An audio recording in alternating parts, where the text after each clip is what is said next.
What's going on, sports card hobby family? We are back again, finally back from the Culture Collision show in Atlanta. We have got a lot of ground to cover in today's episode, so make sure you stick around all the way to the end. You mean not good like 1 out of 100? We're going to talk about the show. We'll talk some about Cards HQ again, Fanatics, content creators, all sorts of different things. So make sure to hang around until the end. Huge thank you to today's video sponsor, COMC.com. For buying and selling all the hottest trading cards. Are you on the hunt for the next NBA superstar or looking to find some Hall of Fame hockey autographs? Look no further than COMC. Their growing 35 million card inventory is a treasure trove for collectors with a wide range of options to suit every taste and preference. The user-friendly COMC interface allows you to filter and search for cards with ease, ensuring you find exactly what cards you're looking to add to your collection. Check out the links down below in the video description, as well as in the pinned comments to start your COMC journey today. Also, don't forget to treat yourself for the really nice cards in your collection. SlabMags, 10% off code SportsCardDad if you're on their website. I also have an affiliate link down below that you can go to get 10% off of these amazing protectors. It's the best protector on the market, UV protection, so that the surface doesn't fade or autographs don't fade. And then, yeah, look at this thing. It's built like a tank. All right, guys, for starters, I left my tripod in the hotel room, so I've kind of got this weird setup now where I've got my phone just kind of sitting on a stack of things. That's why the angle is a little bit different, so apologies there. Gonna have to order another tripod, but hey, life of a content creator, am I right? All right, 2024 Culture Collision show. This was my first ever show setting up as a dealer. It is Saturday at Culture Collision, and it is getting busy, my friends. If you look around here, it is definitely picked up. Busy on Friday, but Saturday, about 1 o'clock, it is definitely picking up. I'm going to take a few clips around the show. And we've got Raleigh AI, Raleigh Owl in the house. We got the guys at SGC getting all set up to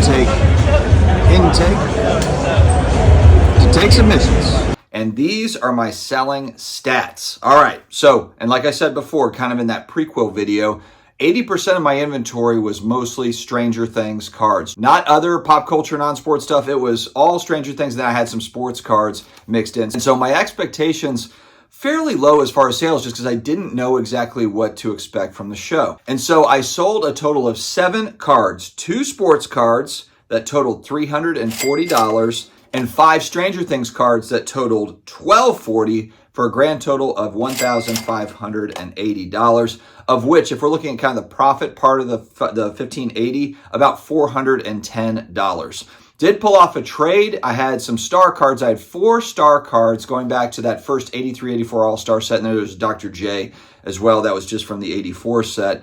And they were sitting in my case, and I had them at $50 each, so $200 if I were to sell all of them.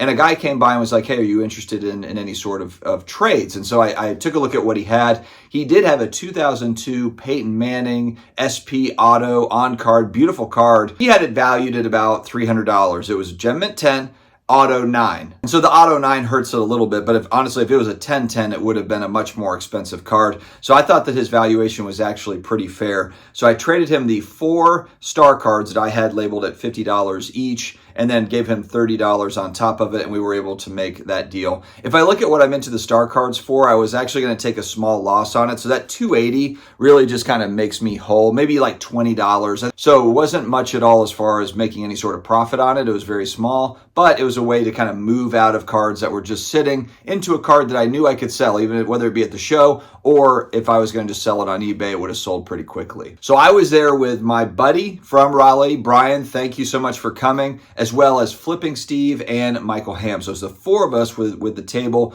And this actually worked out really well because we were able to cover for each other. You know, if we wanted to go to the restroom, go grab a drink, go walk around the show and kind of see what was going on, we were able to do that. That's one thing I took away from the trade show. I'm so glad that Brian came with me, my friend, and then also meeting up with those guys, just having, you know, a few people there to be able to kind of help each other out. That really made all the difference. Brian could go and grab food for everybody as needed. He was also the cameraman for the certain parts of the show where, you know, he was taking video of me doing different things and pictures and stuff. And so I wouldn't have been able to do that otherwise. We didn't have to ask somebody to do it and that sort of thing. One thing is we did not have very many people that were walking up with their case looking to trade or sell their cards. I thought that was kind of interesting. Now, Steve brought sports cards, but he brought a lot of pop culture cards. It's the Atlanta Culture Collision. It's that pop culture show. And so we were coming in with a good mix. I mean, we had sports cards, but we also certainly had a variety of pop culture type stuff.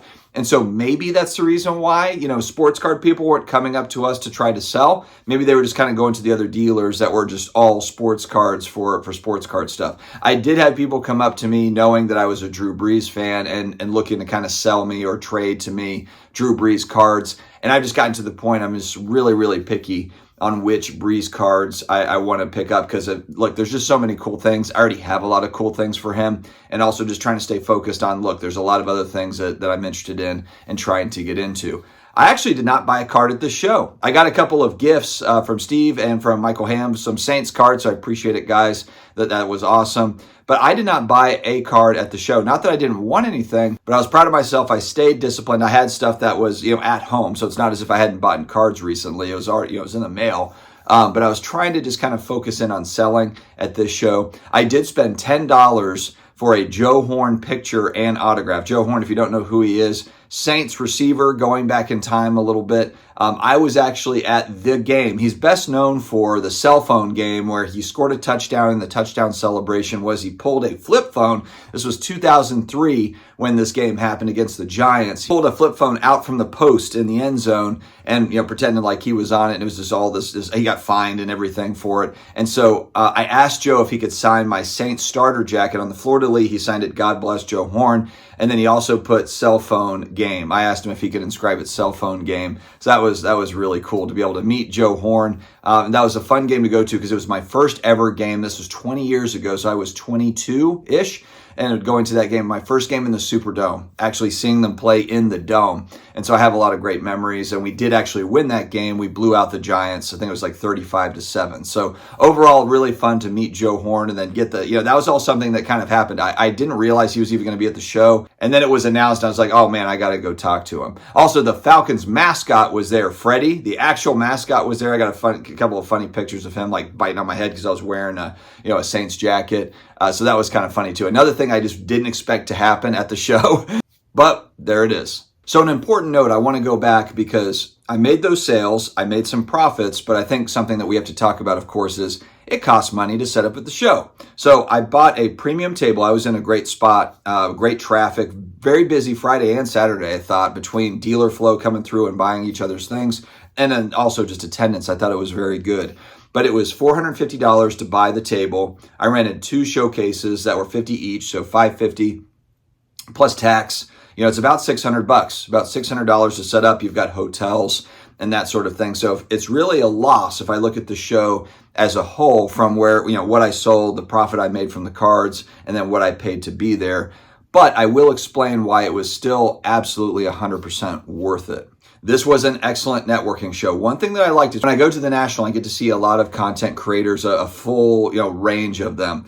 A lot of the young vloggers that are out there that are doing some good vlogging work, they're all at this show. So, whether it be Mojo or Roth or Fornos, Dr. Collectible was another guy that I got to see, came by the table and he took a little bit of video and we were joking around. These are guys I don't really get a lot of one-on-one with, so I was able to talk with a few of these guys and just other content creators that I don't get to normally get time with. That was really fun to be able to get a little bit of one-on-one time. Overall, the dealers that I talked to were really upbeat. I don't know if it's just because it's beginning of the year. People are, they're getting back into the swing. They're spending money. One of my favorite dealers, it's Brian and Anna, Tampa Bay Card Shop. They're there. They were busy. They were slammed. When I was walking by, when I was kind of looking over at them, they seemed busy throughout the duration. And I was talking to Bryant directly, and he had a lot of good things going on individually. He bought a couple of Stranger Things cards from me because he's a fan of the show. And so overall, I thought dealer sentiment from the people that I talked to was just very high. And again, it could just be that time of the year where people are getting excited to get back into the swing, kind of show season,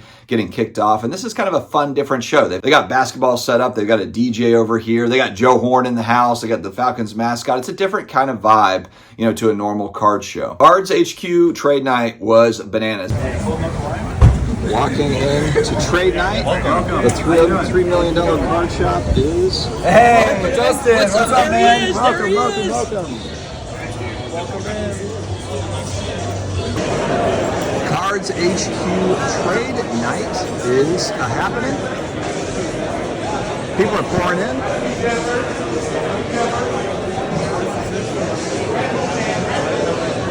It was slammed. And I will say too, I mean, it could have been more slammed. They did a good job of they let probably, I don't know, a couple hundred people in, but there was a wait to get in. We left the show a little bit early to go ahead and get in line so that we weren't going to miss it. I just wanted to make sure that we got in because I knew that could happen, and I didn't want to just be, a couple hours goes by and it's like, maybe we shouldn't even go. So we were able to get in early. From all accounts, it looked like busy trading, but also busy at the cash register. They were selling, they had all the inventory out. I talked to one dealer that bought over 100 slabs from Cards HQ while he was there. That's a dealer. So, keep in mind, we're talking about, the pricing and it lining up, and is it priced right? Should there be more negotiation involved or allowed in the store? This is a dealer. So, a lot of talk has been like, oh, it's more focused around collectors, not necessarily flippers. Well, this is a dealer. This is a professional flipper in essence. A dealer bought over 100 slabs. So it had to have been priced right enough, to be able to sell a significant amount of slabs. I did take about a dozen Stranger Things slabs over to the Cards HQ buying team to see what they said,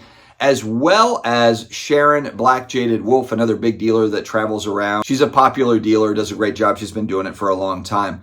Both of them not interested. Cards HQ, it was kind of more like, hey, we just don't know enough about this, and that's fair enough. I'm one of the only ones that has a fairly high concentration of graded Stranger Things cards, so I think it was just difficult. There's just no comps on a lot of the stuff to be able to price it out properly, so they held off. And then Sharon was interested in my Sadie Sink autographs, but it was just more about like just coming to a price, and I could understand. I was asking for more of a retail type price or closer to retail, and for her, it probably didn't make a whole lot of sense, and I wasn't ready to sell at 70 or 75% or 80% or whatever of a comp, because I could sell those on eBay right now. So it was just kind of more of a fact-finding mission to see what sort of reaction I got from dealers, the card shop, Cards HQ, and then also what I got from a lot of people that were walking by is, wow, there's Stranger Things cards, and oh man, that's really cool. I didn't know that they had cards, which I really like that. I like the fact that I'm showing up with something very different, and a lot of people said, oh man, I love this. This is different than any other case that I've seen in here, because it was. There wasn't another case that I saw in the whole place that had Stranger Things cards, maybe one or something, one or two,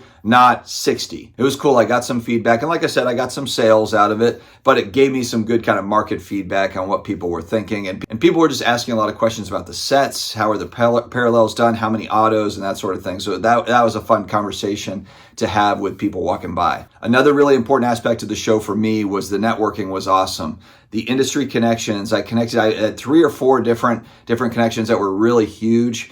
Some upcoming projects that are coming up that I hope for the channel we'll be talking about soon, but we're in some pretty cool talks, and we'll see what comes of it. But sometimes these are things that you don't really anticipate, and they just kind of happen in the moment, and it happened in the moment. Some really great stuff that I'm excited about. Also viewers, just running into, shout out to Bobby and Kevin Ford out there, running into viewers that are commenting, that have been commenting forever, and being able to meet them face to face and talk to them is always great. So that part, you can't beat that sort of stuff. So the mix of hanging out with other content creators, hanging out with viewers, hanging out with some of the industry folks, and kind of building on those relationships.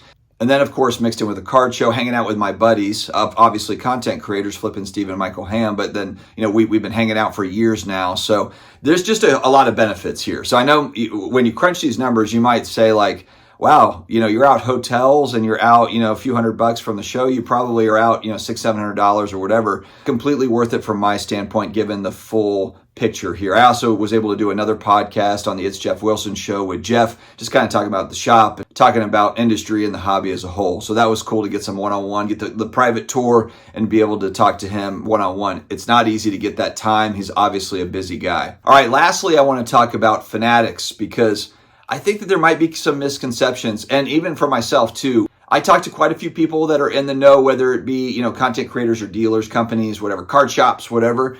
And there is so much that's still up in the air with Fanatics. There's so much that has not been figured out yet. And so I think some people might think like, oh, these are people that are going to get taken care of. And they might, who knows? But I will tell you that, there's probably going to be a lot of change over the next, year, 2 years, 3 years, as Fanatics is fully taking over the collectible space, because that's really what's happening. Of course, a lot of the acquisitions happen quickly, but then it all has to kind of marinate together, and then out comes the final, the final product, the Fanatics, product. And I think it's just going to take quite a bit of time to really wrap our head around what it means. But I guess what I'm getting at is whether it was, card shops or show dealers or content creators or whoever, nobody was locked in on exactly how their relationship with Fanatics was going to be. There's still question marks around it. And I'm sure for Fanatics just being a massive company and trying to figure out how they want to run things, I know they've got a strategy, but how exactly they want to execute it, who they want to work with,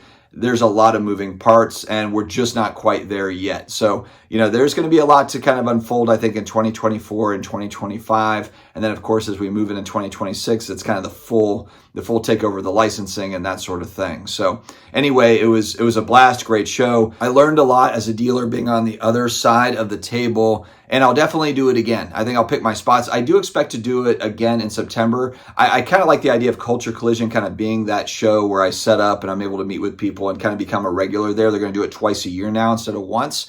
And so, maybe I become a regular at that particular show. And then I go to my Raleigh show and some of the local shows here. I'll still go to the national and that sort of thing. But that can be kind of a good networking, dealer show where I go and set up. I think it could be a lot of fun. All right, guys. Thank you again for joining me here today. Stay healthy, stay awesome, and I will talk to you again later.